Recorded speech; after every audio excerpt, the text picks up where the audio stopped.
దేవేంద్రుడు ఐశ్వర్యాన్ని కోల్పోయాడు.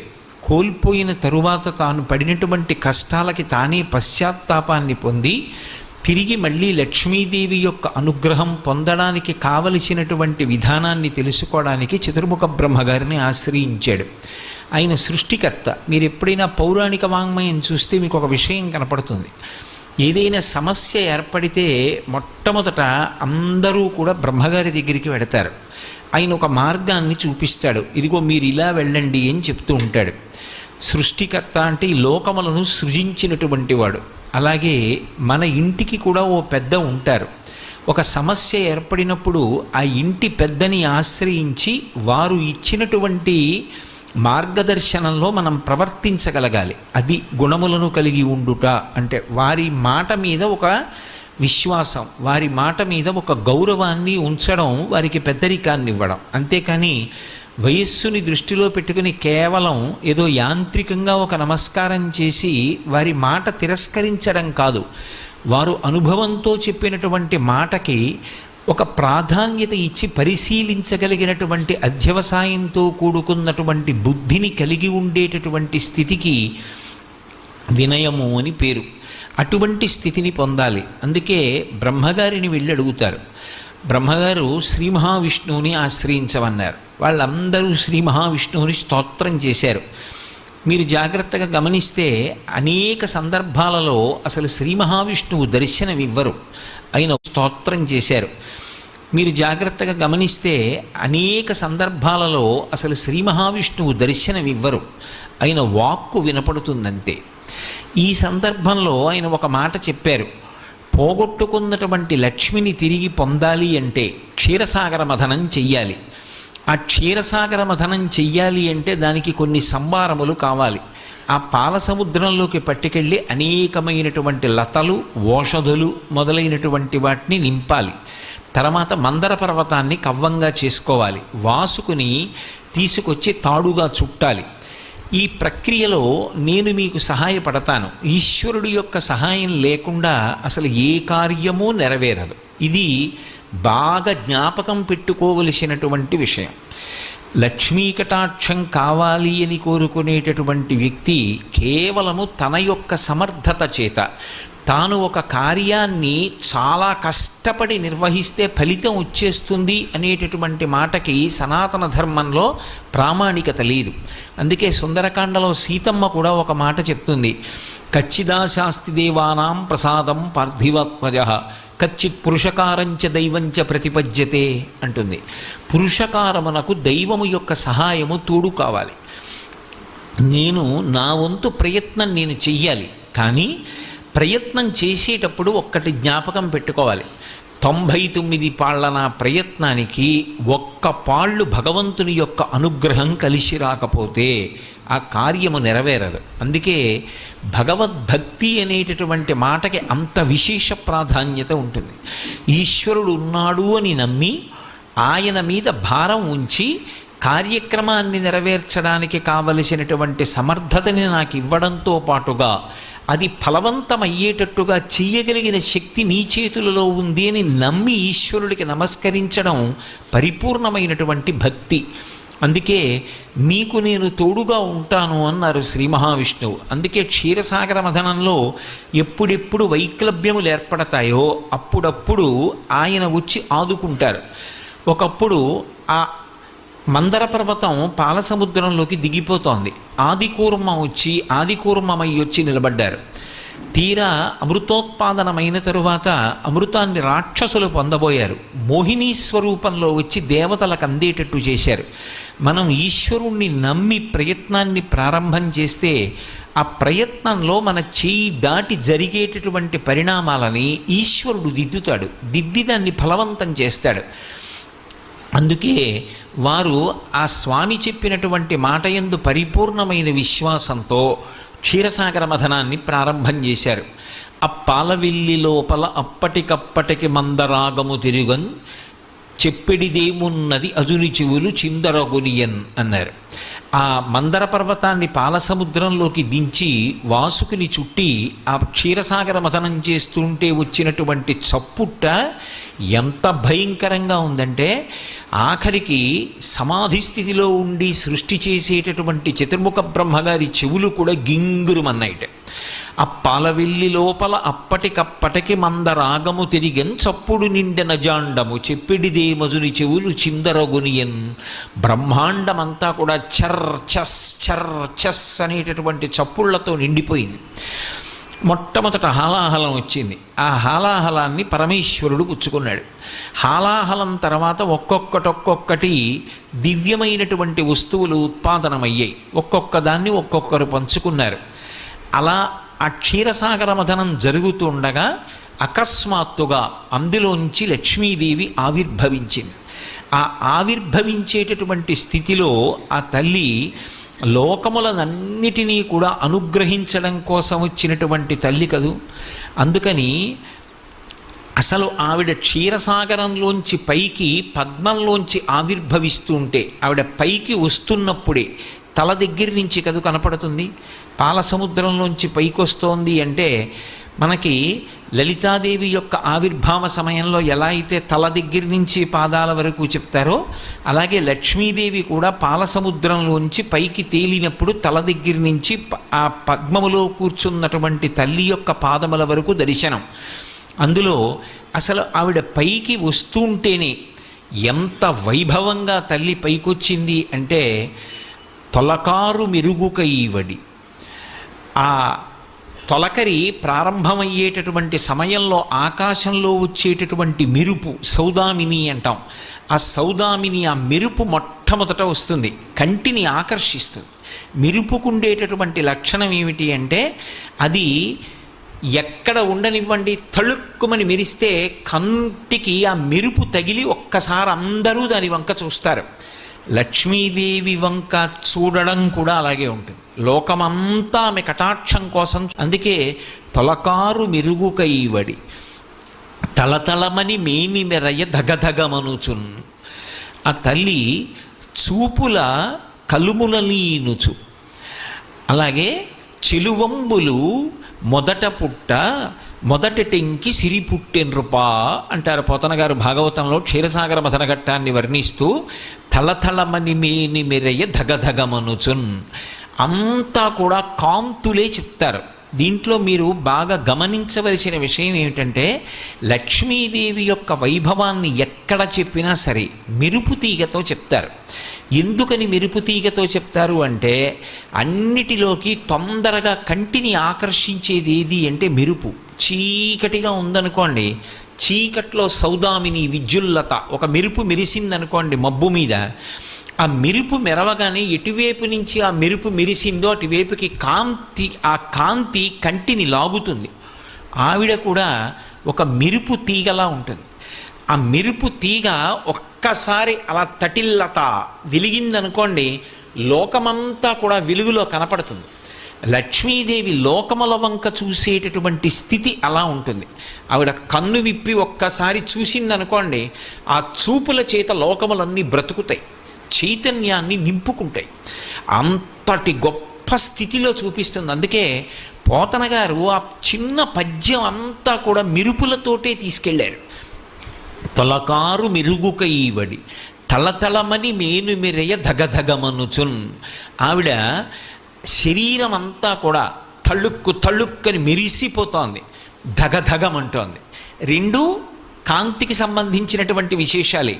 ఇప్పుడు మీరు ఒక్కటి గమనించాలి, అంత కాంతివంతంగా ఆవిడ కనపడుతుంటే అసలు అంగప్రత్యంగముల వంక చూసే అవకాశం ఉండదు, కన్ను ఆకర్షింపబడుతుంది.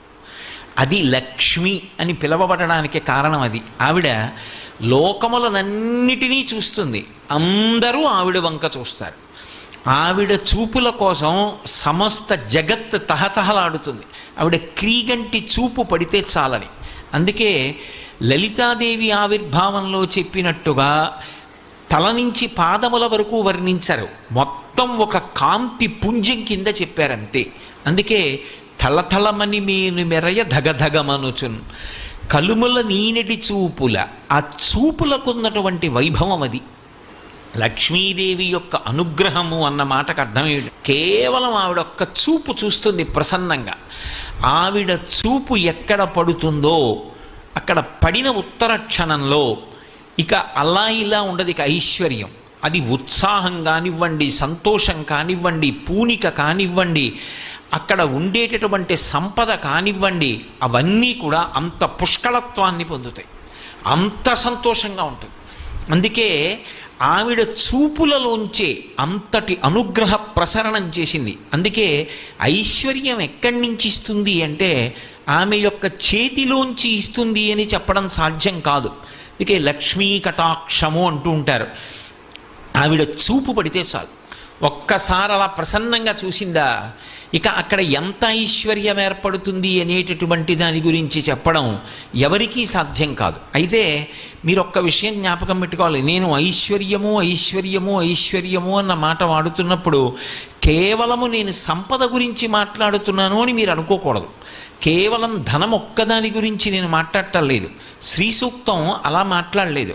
కేవలం డబ్బొక్కటే లక్ష్మీదేవి ఇస్తుంది అని నిర్ధారణ చేయకూడదు.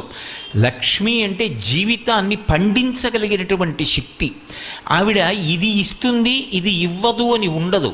ఆవిడ దేన్నైనా ఇవ్వగలదు. అందుకే కలుముల నీనెడి చూపుల, ఆమె చూపుల చేత సమస్తమైన ఐశ్వర్యాన్ని ఇవ్వగలిగినటువంటి తల్లి అయి ఆవిడ చెలువంబుల మొదటి టెంకి సిరి పుట్టే నృపా. ఆమె ఈ లోకానికంతటికీ కూడా అద్భుతమైనటువంటి సౌందర్య రాశి, లోకమాత మొట్టమొదట సృజింపబడింది అన్నారు. అంటే మళ్ళీ క్షీర సముద్రంలోంచి ఆమె తల్లి క్షీరసాగరానికి కుమార్తెగా ఉద్భవించింది. ఇది ఆమె యొక్క అవతార స్వీకారమునందుండేటటువంటి తత్వం. ఇప్పుడు ఆవిడ క్షీరసాగరంలోంచి వచ్చింది, పాలసముద్రానికి కూతురు. పాలసముద్రానికి ఆవిడ కూతురు కాబట్టి ఇంతకుముందు ఆవిడ లేనిది ఇప్పుడే వచ్చింది అని చెప్పడం కుదురుతుందా? కుదరదు.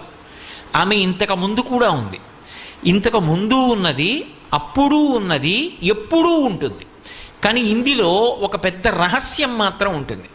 ఆమె ఇలా చాలామందికి కుమార్తెగా వస్తుంది. ఒకప్పుడు క్షీరసాగరానికి కుమార్తెగా వచ్చింది, ఒకప్పుడు భృగువుకి కుమార్తెగా వచ్చింది, ఒకప్పుడు జనక మహారాజు గారికి కుమార్తెగా వచ్చింది, ఒకప్పుడు ఆకాశరాజుకి కుమార్తెగా వచ్చింది.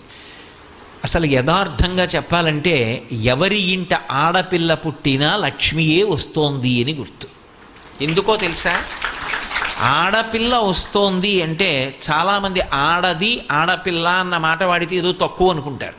కాదు, తెలుగు భాషలో ఆడపిల్ల ఆడది అన్న మాటకు అర్థం ఏమిటంటే శ్రీ మహాలక్ష్మి అని అర్థం. ఆడపిల్ల, ఆడ అంటే అక్కడ అని అర్థం. అక్కడి పిల్ల, అక్కడి పిల్ల ఇక్కడ పుట్టింది. ఇక్కడ ఎందుకు పుట్టింది అంటే ఇక్కడ పుట్టి నన్ను ధన్యుణ్ణి చేసింది. ఎవరా పిల్ల? పేరు నేను పెట్టాను తర్వాత, ఆమె లక్ష్మి. అందుకే ఎవరి కడుపున ఆడపిల్ల పుట్టనివ్వండి, ఆ పిల్ల పీటల మీదకి వెళ్ళినప్పుడు మాత్రం పద్మంలోనే పెడుతుంది. పద్మంలో తీసుకెడతాను తప్ప ఏ ఇంటా కూడా ఆడపిల్లని పెళ్లి పీటల మీదకి తీసుకెళ్ళేటప్పుడు నడిపించి మాత్రం తీసుకెళ్లరు. ఎవరి ఇంట పుట్టినా లక్ష్మియే పుట్టింది. పుట్టి ఆమె నారాయణుడికి మాత్రమే చెందుతుంది. ఆమె మహాపాతివ్రత్యం అటువంటిది, నిత్యానపాయని. ఆమె శ్రీమన్నారాయణుడికి ఇల్లాలు.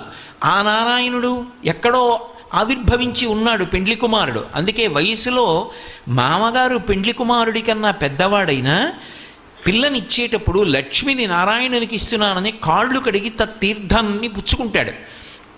లక్ష్మి ఎప్పుడూ నారాయణుడికి పక్కకే చేరుకుంటుంది. అందుకే ఆ తల్లి కూడా నారాయణుని దగ్గరికి వెళ్ళిపోతుంది. కానీ ఎంతమందికైనా కుమార్తెగా వస్తూ ఉంటుంది. ఎంతమందికైనా కుమార్తెగా వచ్చి ఎవరెవరికి కుమార్తెగా వచ్చిందో వాళ్ళని అనుగ్రహిస్తుంది. అందుకే మీరు చూడండి, 2 రకాలైనటువంటి అదృష్టాలు ఇవ్వాలి అనుకుంటే ఆడపిల్లగా వస్తుంది. ఒకటి, సాక్షాత్ లక్ష్మీదేవి ఇంట్లో పుట్టింది. అందుకే మగపిల్లవాడికి చేయడానికి అలంకారములు తక్కువ ఉంటాయి, ఆడపిల్లకి చేయడానికి అలంకారాలు చాలా ఎక్కువగా ఉంటాయి. ఆడపిల్ల ఇంట్లో తిరుగుతోందనుకోండి, లక్ష్మీదేవిది తిరిగినట్టే. ఒకటి, ఆ పిల్ల పుట్టిన వేళ, ఆ పిల్ల తిరిగిన వేళ సాక్షాత్ లక్ష్మీదేవి ఇంటికి వచ్చిందని గుర్తు. 2, ఆడపిల్ల పుట్టింది అంటే ఆ పిల్లని ఎక్కడికి చేరుస్తున్నారు? ఎవరో ఓ పేరున్నవాడికి కాదు ఇస్తున్నది, సాక్షాత్తు నారాయణ స్వరూపాయ వరాయ. ఆ వరుడు నారాయణ స్వరూపుడు. ఇప్పుడు లక్ష్మిని నారాయణుడి పక్కకి చేర్చారు.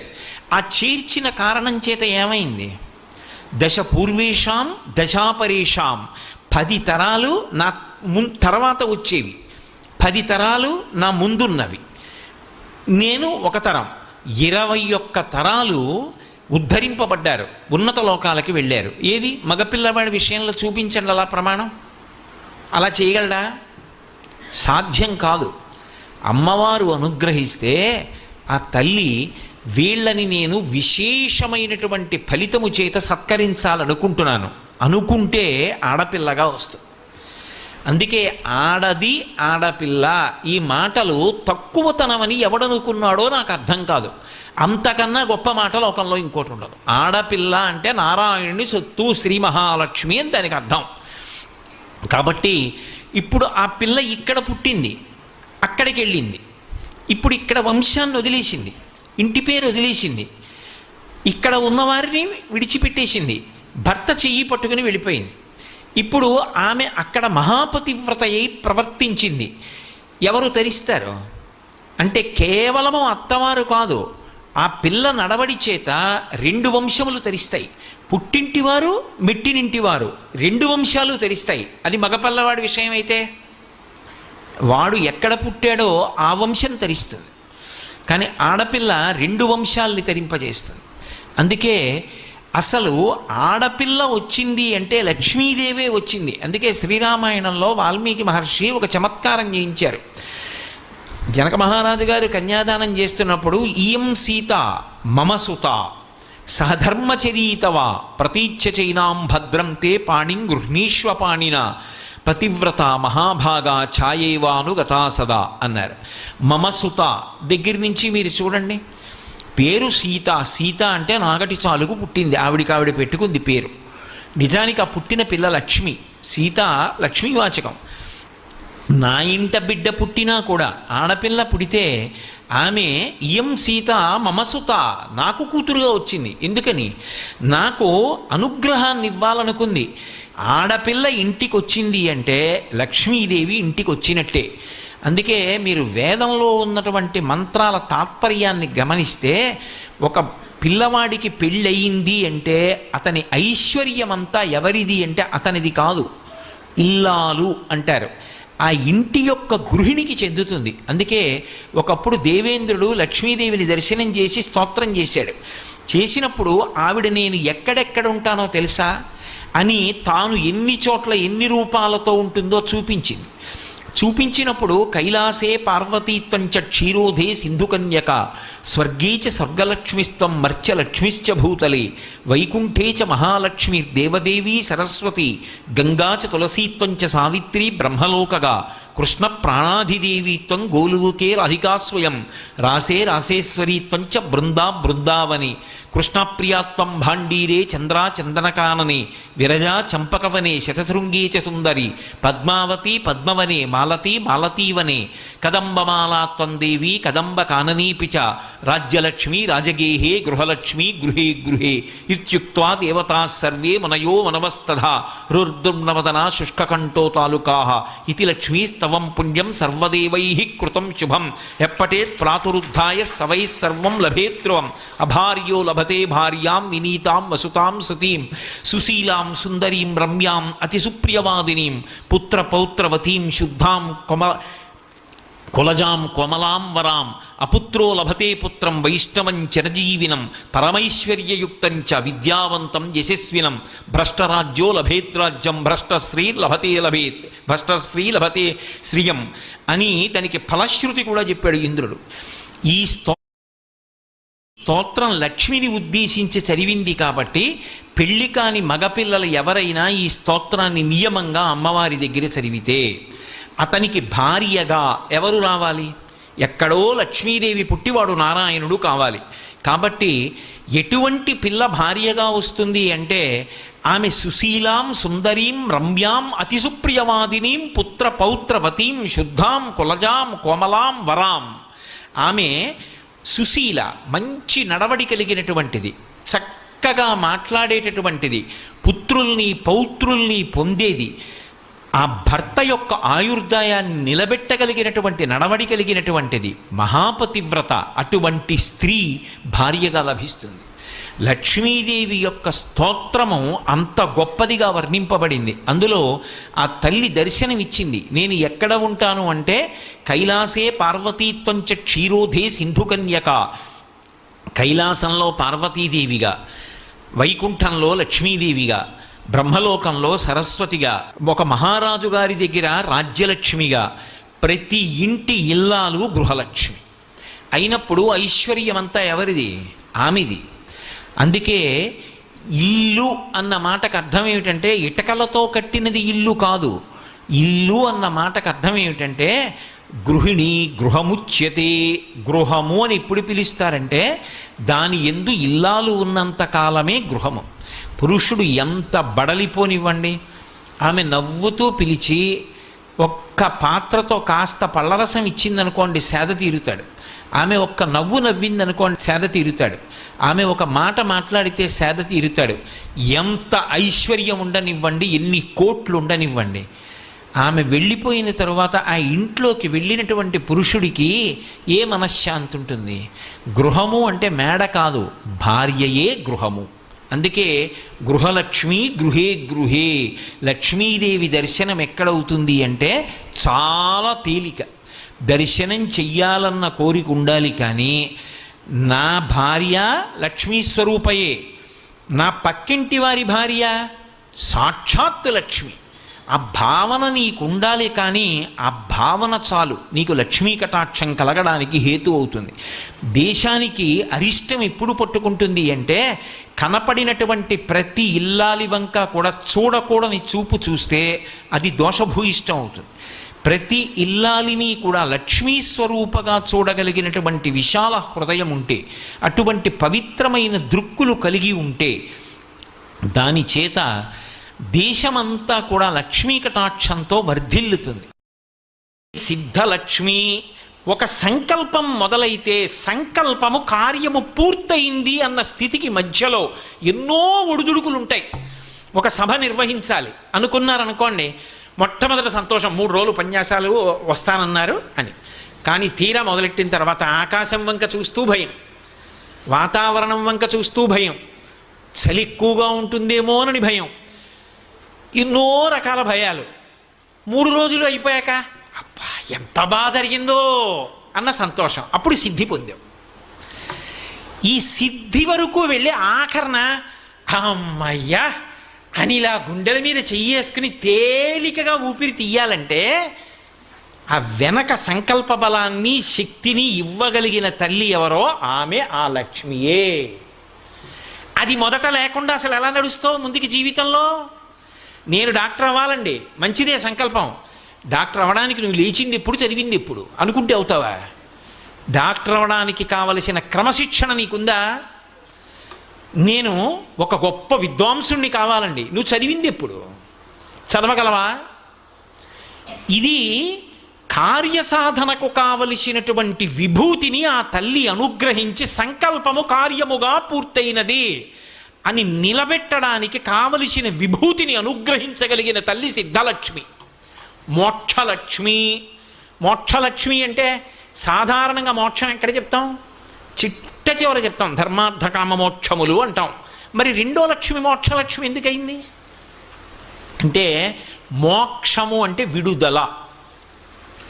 విడుదల యందు ఏమవుతుందో తెలుసా? పరమానందం ఉంటుంది, అది ఈ లోపల నుంచి ఉబుకుతుంది.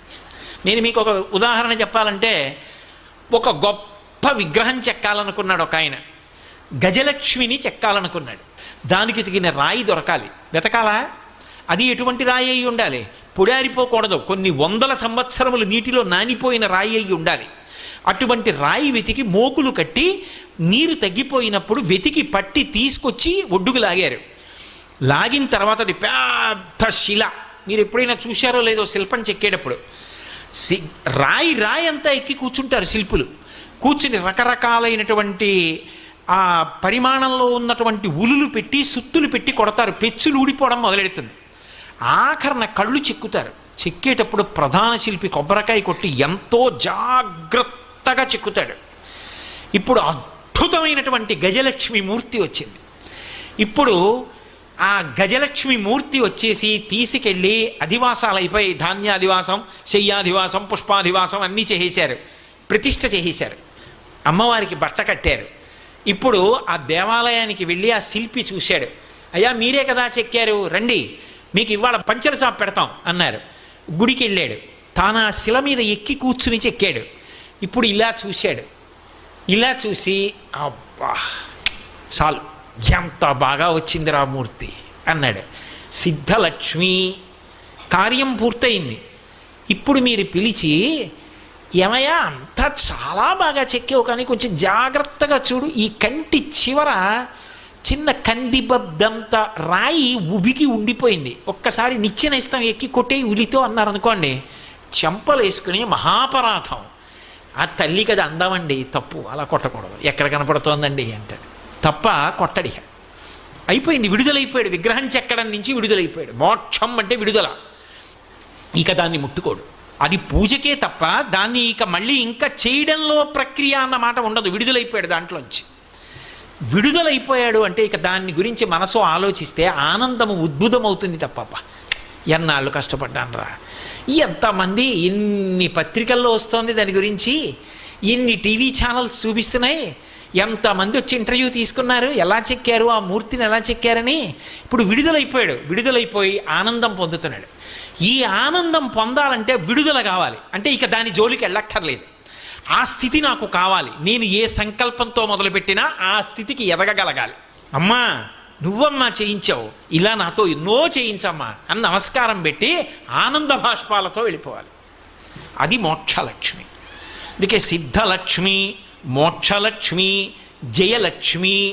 జయలక్ష్మి అంటే ఈ సిద్ధలక్ష్మి మోక్షలక్ష్మి నీకు కావాలి అంటే జయలక్ష్మి ఒకటి కావాలి. ఏమిటి జయం?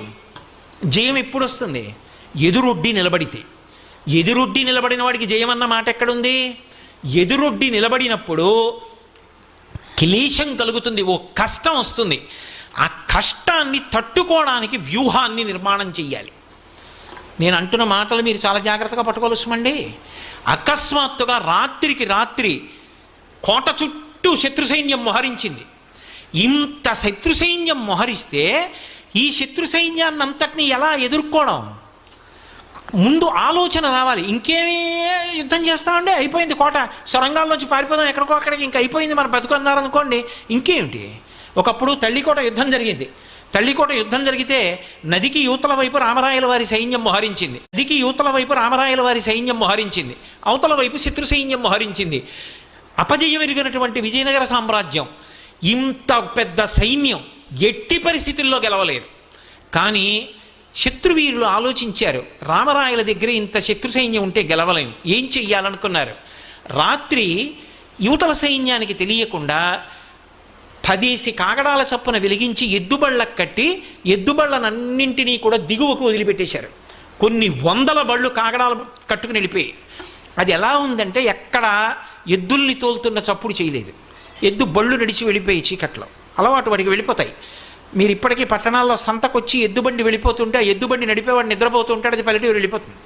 అలా ఎద్దుబళ్ళన్నీ వెళ్ళిపోతున్నాయి. యువతల వైపు ఉన్న రామరాయల సైన్యం అనుకుంది కాగడాలు పట్టుకుని సైన్యం నదికి కిందకి వెడుతున్నారు, దిగువకి. అంటే అక్కడ దాటి ఇటు వస్తారన్నమాట. కాబట్టి అక్కడ మనం ఎదుర్కొనాలి. కాబట్టి సైన్యాన్ని అంతటి కిందకి నడిపించండి అన్నారు. వ్యూహంలో ఒక చిన్న పొరపాటు. సైన్యం కిందకి వెళ్ళిపోయింది. ఒక్క రామరాయలు పడుకుని ఉన్నాడు. రామరాయలు ఎక్కేటటువంటి ఏనుక్కి నల్లమంది ఎక్కువగా పెట్టేశారు. దానికి స్థిమితం తప్పిపోయింది. తెల్లవారేటప్పటికి తన సైన్యం అంతా ఎద్దుబళ్ళ వంక చూస్తూ కిందకి వెళ్ళిపోయింది. సూర్యోదయం అయ్యేటప్పటికి ఎద్దుబళ్ళు, సైన్యం వెనక్కి వచ్చే అవకాశం లేదు. శత్రు సైన్యం దాటొచ్చి రామరాయల సైన్యాన్ని, రామరాయలు అరివీర భయంకరుడు, కానీ అప్పటికే ఏనుక్కి నల్లమంది ఎక్కువైపోయింది. అది రామరాయల్ని పట్టి కిందకి ఇచ్చేసి తొక్కేసింది. అయిపోయిందా? బుద్ధి యందు ఒక్క దోషం, ఒక చారిత్రాత్మకమైనటువంటి సామ్రాజ్య పతనానికి కారణమైపోయింది. వెళ్ళిపోయింది విజయనగర సామ్రాజ్యం. 6 నెలలు దోచుకున్నారు దాని ఐశ్వర్యాన్ని. విజయనగర పతనం చదువుతుంటే గుండె అవిసిపోతుంది. జయలక్ష్మి, నీవు ఏ ఆలోచన చేస్తే కార్యాన్ని సాధించి విడుదల కాగలవో అటువంటి ఆలోచనను పరాకుతో నీకు ఇవ్వాలంటే ఉత్సాహంతో నీ మనసు నిలబడగలగాలి. ప్రతిబంధకాల వైపుకు లొంగకుండా స్వస్థతతో నిలబడగలగాలి. అలా నిలబడేటట్టు చేసి జయం ఇవ్వగలిగిన తల్లి జయలక్ష్మి. సిద్ధలక్ష్మీర్ మోక్షలక్ష్మీర్ జయలక్ష్మి సరస్వతి. సరస్వతి ఒకరు, లక్ష్మి ఒకరు ఉండరు. మీరు శాస్త్రాన్ని పరిశీలిస్తే అందరూ ఒకటే. అందుకే సరస్వతి, సరస్వతి వేదం చెప్పిన లక్ష్మీ స్వరూపాల్లో ఒక స్వరూపం. ఎందుకని అంటే ఇప్పుడు నేను ఇక్కడికి వచ్చి కూర్చున్నాను, అసలు నేను మాట్లాడాలి అంటే నాకు జ్ఞాపకం రావాలా? జ్ఞాపకం వచ్చింది మాట్లాడడానికి నాకు వాక్య నిర్మాణ ప్రజ్ఞ ఉండాలా? ప్రతిబంధకాన్ని తట్టుకునే శక్తి ఉండాలా? ఇవన్నీ లక్ష్మీదేవి అనుగ్రహం కాకపోతే ఈ కార్యం పూర్తి చేశారన్న సంతోషంతో నేను ఎలా వెళ్ళను? సిద్ధలక్ష్మీర్ మోక్షలక్ష్మీర్ జయలక్ష్మి కలగాలంటే ఇప్పుడు నాకు సరస్వతి రూపంలో ఆవిడే అనుగ్రహిస్తోంది పక్కన కూర్చుని. ఇంతకన్నా ఉదాహరణ మీకు ఇంకేం కావాలి? ఆవిడ సరస్వతికే కాకుండా కేవలం లక్ష్మిగా కూర్చుంటానంటే నా ప్రసంగం అవుతుందా? సరస్వతి. అందుకే సరస్వతి వేరు లక్ష్మి వేరు కాదు. సరస్వతియే లక్ష్మి, నేను కాదు. వేదం చెప్తోంది. వేదం ప్రమాణం, శృతి ప్రమాణం. కాబట్టి సిద్ధలక్ష్మీర్ మోక్షలక్ష్మీర్ జయలక్ష్మి సరస్వతి శ్రీలక్ష్మి. శ్రీలక్ష్మి, శ్రీలక్ష్మి అంటే ఉద్భుతమైన ఆనందమునకు శ్రీలక్ష్మి అని పేరు. చూడండి, ఇప్పుడు ఇదంతా అయిపోయి నేను ఇంటికి వెళ్ళిపోయి లాల్చీ ఇప్పేసి స్నానం చేయడానికి వెళ్ళిపోయాను అనుకోండి, ఇంకా మనసులో ఏవో ఆలోచనలు అలా వస్తూనే ఉంటాయి దీని గురించి. కనీసం 1 గంట 2 గంటల సేపు ఇది చటుక్కున చల్లారిపోదు. అగ్ని నిధనమైనట్టు, పొయ్యి అర్పిన వేడిగా ఉన్నట్టు ఇంకా ఏవేవో ఆలోచనలు ఇంకా ఏవేవో వస్తుంటాయి. అయ్యో అది చెప్పలేదే, ఇది చెప్పలేదే అనేదో ఆలోచన వస్తుంది. రేపు చెప్తూ కానీ లేకపోతే ఊరుకో అని సముదాయించడానికే సమయం తీసుకుంటుంది. కాబట్టి శ్రీలక్ష్మి అంటే మనసులో ఉండేటటువంటి పరమ సంతోషాన్ని శ్రీలక్ష్మి అంటారు. అబ్బా, ఇవాళ తల్లి ఏం పలికించిందిరా, ఎంత ఆనందంగా అనిపించేది చెప్పినప్పుడు. అమ్మా నిజం కదమ్మా, ఒక వ్యక్తి జీవితం పండడం దీని మీద ఆధారపడింది కదమ్మా. అమ్మా ఆ 6 రూపాలుగా నన్ను అనుగ్రహించమ్మా అని నేను పడుకుని నిద్రపోయే ముందు కూడా మళ్ళీ ఓసారి నమస్కారం చేయకుండా పడుకోగలనా? ఇది విన్న మీరు నమస్కారం చేసుకోకుండా పడుకోగలరా? సాధ్యమా? అది శ్రీలక్ష్మి. అనుభవింపజేస్తుంది, మళ్ళీ పొందాలన్న సంతోషాన్ని కల్పిస్తుంది.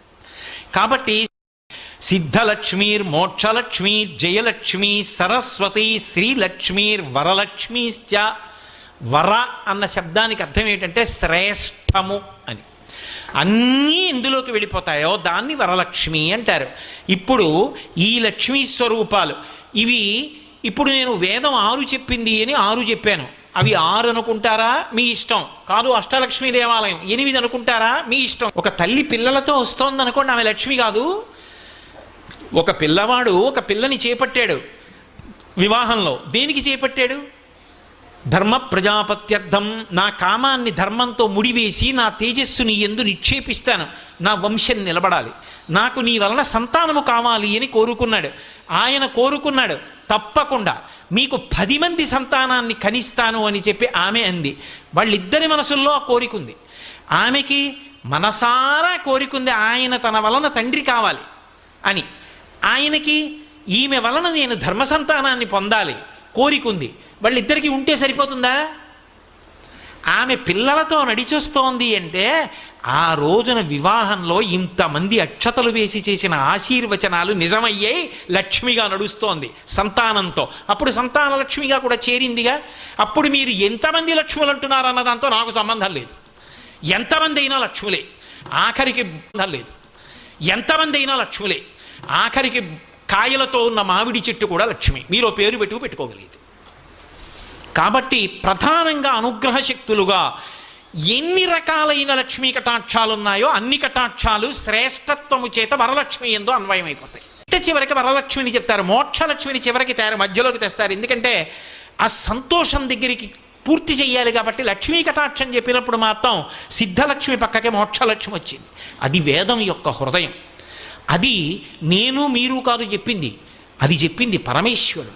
లక్ష్మీ కటాక్షము యొక్క తీరు ఎలా ఉండాలో, దాని చేత అందరూ ఎలా సంతోషపడాలో, ఆ క్రమాన్ని ఆవిడ ఎలా అనుగ్రహిస్తుందో చెప్పారు. అందుకే ఇప్పటికీ కూడా మన దేశంలో ఒక ఆచారం, మనం ఏదైనా పని చేస్తున్నాం అనుకోండి, నేను చేస్తున్నాను అని చెప్పి ఎప్పుడు చెయ్యను, అలా చెయ్యకూడదు కూడా. నేను నా కూతురి పెళ్ళే, నేను కన్న కూతురే, నేను కష్టపడి పెంచిన కూతురే, నా కూతురు వివాహం చేస్తున్నాను అనుకోండి, ఏదో పేరుకి వ్రాయడం కాదు. అక్కడ పేరుకి వ్రాయడం కాదు. నేను ఒక సంబంధాన్ని నిశ్చయం చేసేటప్పుడు మా గురువుగారి దగ్గరికి వెళ్ళాలి.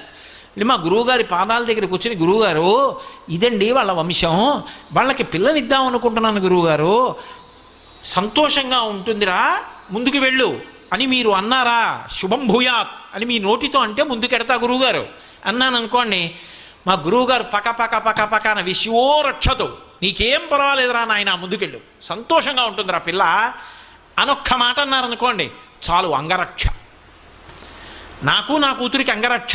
అందుకని పెద్దలు నిర్ణయించినారుగాన పెద్దల సంకల్పం సిద్ధిగా నిలబడుతుంది. అది ఆ మాట నిలబడుతుంది, ఆ మాట పూర్తవుతుంది, వాళ్ళ నోటి వెంట వచ్చింది అవుతుంది. అందుకే సంకల్పము కార్యముగా మారడం వెనక, సంతోషము నిలబడము వెనక లక్ష్మీ కటాక్షం ఉంది. అందుకని సిద్ధలక్ష్మీర్ మోక్షలక్ష్మీర్ జయలక్ష్మీ సరస్వతి శ్రీలక్ష్మీర్ వరలక్ష్మీశ్చ ప్రసన్నా మమ సర్వదా. ఎప్పుడు ఏదో అమ్మ ఒక రోజు 2 రోజులో ఏదో శ్రావణ శుక్రవారం వరలక్ష్మీ వ్రతంలో కాదు, సర్వదా అన్ని కాలముల యందు అన్ని దేశముల యందు నాకు ఈ బుద్ధి నీ అనుగ్రహంగా నిలబడాలి. అది అన్ని కాలముల యందు అన్ని దేశముల యందు నిలబడిందనుకోండి, ఆయన చేపట్టిన కార్యం విఫలమైపోవడం అనేటటువంటి మాట ఉండదు. జయమే. ఎక్కడికి వెళ్ళనివ్వండి, ఏది చేయనివ్వండి, జయం. అందుకే ఇప్పటికీ ఓ మాట అంటుంటారు, శుభం జయం నాయన వెళ్ళిరా, శ్రీరామజయం శ్రీరామజయం. శ్రీరామకి కన్నడ దేశంలో మీరు ఏదైనా మాట చెప్పారనుకోండి, అయ్యా నేను వెళ్ళొస్తానండి అన్నాను, శ్రీరామజయం శ్రీరామజయం అంటారు. శ్రీరామ చెప్పి జయం. ఏదైనా సరే ఒక కార్యం సంకల్పం మంచిది రావడం దగ్గర నుంచి సంకల్పం పూర్తవడం వరకు ఆవిడ అనుగ్రహం. ఇక్కడ మీరు ఒక మాట బాగా పట్టుకోవాలి. బాగుందండి, సంకల్పం రావడం గురించి చెప్పారుగా, మరి సంకల్పం మంచిది అయితే కదా ఇవన్నీ, మంచి సంకల్పం ఎలా వస్తుంది? ఆవిడ అనుగ్రహం ఉంటే వస్తుంది. కీర్తి అని ఒక మాట, యశస్విని అని ఆవిడికి పేరు. అంటే ఆవిడ కీర్తినిస్తుంది. ఆవిడకున్న గొప్ప లక్షణం అది. ఆవిడ ఏమిటో తెలుసా, మీరు ఆవిడ్ని ఎంత స్తోత్రం చేస్తున్నారో దానికి ఆవిడ పొంగిపోదు. ఆవిడ మీరు కూడా స్తుతింపబడేటట్టు చేస్తుంది లోకంలో. మీరు మీ ఎదురుగుండా ఉన్నారా, మీ ఎదురుగుండా లేరాతో సంబంధం ఉండదు. తెల్లవారి లేస్తే ఆ పేరు చెప్పేటప్పటికి 2 చేతులు కైమోడ్చి కొన్ని కోట్ల మంది నమస్కరిస్తున్నారనుకోండి, ఆ కీర్తి ఇవ్వడానికి ఎటువంటి సంకల్పం వాడిలో పుడితే ఆ కార్యం చేస్తాడో అటువంటి సంకల్పం పుట్టిస్తుంది. అటువంటి సంకల్పం పుట్టడానికి ఎటువంటి విషయాలతో ఆయన అనుసంధానమైతే అటువంటి సంకల్పం పుడుతుందో అటువంటి చోటుకి చేర్చి అటువంటి సంకల్పం పుట్టిస్తుంది. లేకపోతే మహాత్మా గాంధీ గారికి భారతదేశానికి స్వాతంత్ర్యం తీసుకురావాలి అనేటటువంటి తాపత్రయం ఎందుకు కలగాలి? ఆయనకు ఆ సంకల్పం కలగబట్టి కదూ జాతిపిత అనేటటువంటి కీర్తి వహించి మహానుభావుడు అలా ఉండిపోయారు. మహాత్మా అని పేరుకు ముందు చేర్చి గౌరవిస్తున్నాం. భీష్మాచార్యుల వారిని భీష్మ అని విడిచిపెట్టాం, ఆచార్య శబ్దం కలిపి భీష్మాచార్య. వేదం ఎలా చెప్పిందో అలా ఆచరించినవాడు. అంటే ఒక మంచి సంకల్పం మనసులోంచి పుట్టాలి అంటే అసలు ఆ మనసుకి ఆలంబనం ఏమవుతోంది? మీరు నాకు ఒక కర్ర ఇచ్చారనుకోండి, నేను మీకు తేలిక ఉదాహరణ చెప్తున్నా. కోటేశ్వరారు 1 గంట ఈ కర్ర పట్టు కూర్చోండి అన్నాను అనుకోండి, కర్రకుండే లక్షణం ఏమిటో తెలుసా? అది ఏ సన్యాసి చేతిలో సత్యదండం గురించి నేను చెప్పట్లా. నా బోటిగాడికి కర్ర ఇచ్చారనుకోండి మీరు, నేను ఆ కర్ర పట్టు కూర్చుని కాసేపు ఆగి ఏం చేస్తానంటే దాన్ని ఇలా ఇలా ఇలా ఇలా కొడతాను. ఆ తర్వాత ఏదో అలా పాకుతుంటే దాన్ని ఖచ్చితంగా కొట్టగలనా అని కొట్టి చూస్తాను. ఆ తర్వాత నా చేతిలో నేనే కొట్టుకుంటాను. ఎంత గట్టిగా కొడితే నిప్పెడుతోందో చూస్తాను. 1 గంట నా చేతిలో కర్ర ఉంటే ఎన్ని చెయ్యకూడని పనులు చేసి ఎంత పాపం మూట కట్టుకుంటాను. ఇంకా కాసేపు ఆగితే పడుకున్న కుక్క మీదకి కర్ర విసురుదాం అనిపిస్తుంది. కర్ర చేతిలో ఉంది కదా, అది పట్టుకుని అలా పెడుతున్నాను అనుకోండి, ఏ పిల్లాడో భయపడతాడు, ఎందుకు ఆయన కర్ర పట్టుకొస్తున్నారు కొడతారేమో అని. లేకపోతే పిచ్చాడా ఏమిటి అలా ఉన్నాడు, ఏం మీద పడతాడో అని అటుగా పేరంటానికి వెళ్ళవలసిన ఇల్లాలు వెళ్ళడం మానేస్తుంది. ఈ పాపాలన్నీ నా ఖాతాలో పడ్డాయా? ఒక్క కర్ర చేతిలో పెడితే, ఒక్క కర్ర చేతికి వస్తే సంకల్పాల్లో మార్పులు వచ్చాయి. అయినప్పుడు తెల్లవారి లేస్తే మనం ఏ విషయాలతో అవుతామో దాన్ని బట్టి మనసులో సంకల్పాలు వస్తాయంటే ఎందుకు కారణం కాకుండా పోతుంది? మీరు ఏది చూస్తుంటారో అటువంటి సంకల్పాలే వస్తాయి, మీరు ఏది వింటూ ఉంటారో అటువంటి సంకల్పాలు వస్తాయి, మీరు ఏది ఎప్పుడు ఆశ్రయించి ఉంటారో ఆ సంకల్పాలే వస్తాయి. ఒక గంట సేపు ఒకడినొకడు భయంకరంగా కొట్టేసుకుని కింద పడిపోయినా కూడా వదలకుండా కొట్టేస్తున్నాడు అనుకోండి, అలా కొడుతున్న సందర్భం చూశాను అనుకోండి, ఆ తర్వాత అన్నం తింటున్నా కూడా నా మనసు వ్యగ్రతతో ఉంటుంది. అది చూశాను కదా. అదే నేను నేదునూరి కృష్ణమూర్తి గారి పాట వింటూ అన్నం తిన్నాను అనుకోండి, ఆ తిన్న కారణం చేత నా మనసు పరమ ప్రశాంతంగా ఉండి అన్నం తింటూ కూడా నాకు ఆ కీర్తనే వినపడుతూ ఉంటుంది. అది ఈశ్వరుడికి చేసిన యజ్ఞం అవుతుంది. నా ఇంద్రియములకు ఏది ఆలంబనం చేశానో దాన్ని బట్టి లోపల సంస్కారం ఏర్పడుతుంది.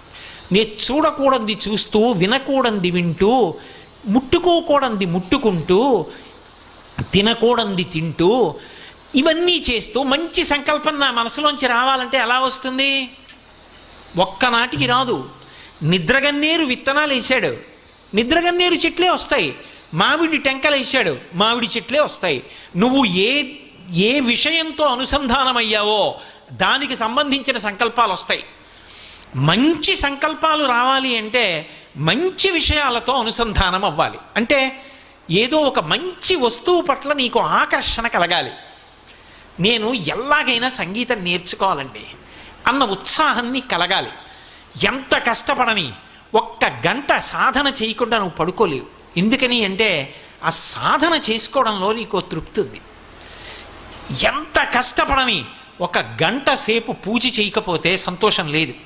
మహానుభావుడు ఈ భూమి మీద నడయాడిన దైవంగా కీర్తింపబడిన మహాస్వామి రోజు గంట పూజ చేసేవారు. ఒరుగంట పూజ అని పేరు. అందులో ఆయనకి సంతోషం ఉంది. దేని చేత మనస్సు అనుసంధానమవుతుందో అది సంకల్పం అవుతుంది. ఆ సంకల్పం నెరవేరేటట్టుగా కూడా ఆవిడే చేస్తుంది. ఇంట్లో ఎన్ని తరాలకి కూడా సరిపడనంత కీర్తి సంపాదించగలిగిన వాడు ఒక్కడు పుడితే ఆ పేరు ఎంతకాలం నిలబడుతుందో అంతకాలం ఆ ఇంట్లో తరాల వాళ్ళందరూ ఊర్ధ్వలోకాలకు ఎడతారు. అటువంటి కీర్తిని తన బిడ్డలకు ఇవ్వడం ఆవిడ లక్షణం. అందుకే మీరు చూడండి, ఆవిడ పాదములు పట్టుకుంటే ఆవిడ కాదు కీర్తి పొందడం, ఆవిడ పాదములు పట్టుకున్న వాడిని లోకం కీర్తించేటట్టు చేస్తుంది. ఆవిడ కీర్తించేటట్టు చేసి అంతమంది కీర్తిస్తుంటే మురిసిపోతుంది. చూసావా నా బిడ్డడికి ఎంత పేరో, నా పాదాలు పట్టుకున్నాడు కదా, వాడికి ఎంత కీర్తో చూసావా అని తాను మురిసిపోతుంది. నన్నేమంటలేదు, వాళ్ళు ఇచ్చిన దాన్ని అందం. నా కాళ్ళు పట్టుకుని వాడు ఎంత వృద్ధిలోకి వచ్చాడో చూసావా, వాడిని ఎంతమంది నమస్కారం చేస్తున్నారో